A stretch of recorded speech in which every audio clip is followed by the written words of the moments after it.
Shivanshu recording studio बानावर कौने छोड़ा से कनेक्ट छोड़ी के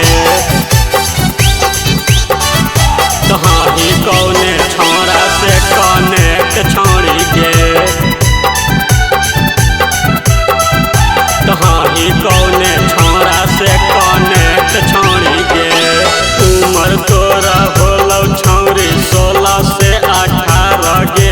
अभी ले आदत तोर तन को न सुधार गे उम्र तोरा होलो छौरी 16 से 18 गे अभी ले आदत तोर तन को न सुधार गे रोजे रोजे जाही तू कॉलेज छौरी के रोजे रोजे जाही तू कॉलेज छौरी के कहानी कौने छोड़ा से कनेक्ट छोड़ी के कहानी कौने छोड़ा से कनेक्ट छोड़ी के कहानी कौने छोड़ा से कनेक्ट छोड़ी के कहानी कौने छोड़ा से कनेक्ट छोड़ी के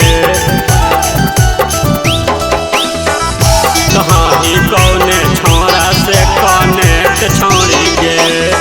कौन छोरा तोरा छौड़ी कैले हो कनेक्ट गे घुमाबा हो तोरा बुलेट पर जहाँ ही रोज गेट पर ही रोज गेट पर कौन छोरा तोरा छौड़ी कैले हो कनेक्ट गे घुमाबा हो तोरा बुलेट पर जहाँ ही रोज गेट पर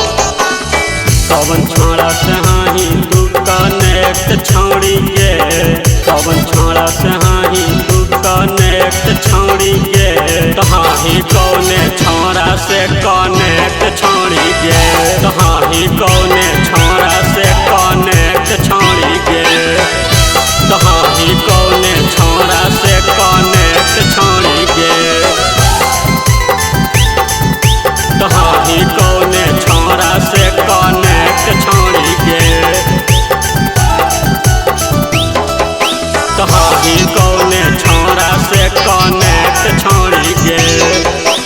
पेनाही तू शर्ट छोड़ी लगही बड़ी हॉट गे रजनी सो प्रेमी कहा हो तोरा माल हाही टॉप गे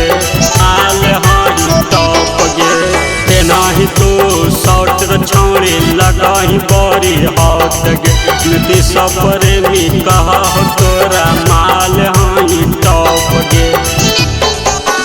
सबके दिलवा कर लेनी अगरमेंट छोड़ी गे सबके दिलवा कर लेनी अगरमेंट छोड़ी गे कहानी कौने छोड़ा से कनेक्ट छोड़ी गे कहानी कौने छोड़ा से कनेक्ट छोड़ी गे शिवांशु रिकॉर्डिंग स्टूडियो बानावर बिशुनगंज।